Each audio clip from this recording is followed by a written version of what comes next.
Ayan, bali andito ulit tayo sa bangkang ginagawa natin. Ayan, ipinorma ko kahapon yung reel, yung PVC.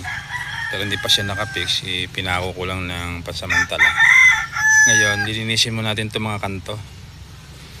At bago natin ilapat ngayon, ilalapat natin yan. Abang-abang kaya mga brosis. Ayan na, ikabit na natin yung PVC. Okay na. Ayan, naka-fix na yan. Na-epoxy na rin niya. Ayan, epoxy na yan. Maganda sa dulo.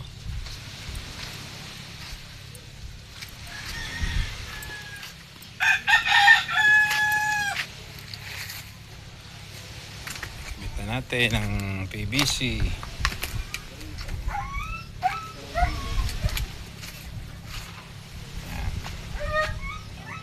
Na. Sunod na araw ito naman, mamasilya natin itong parka. Ayan, parka, pamasilya natin yan para makinis at hindi na makakita yung fiber. Ayan, fiber.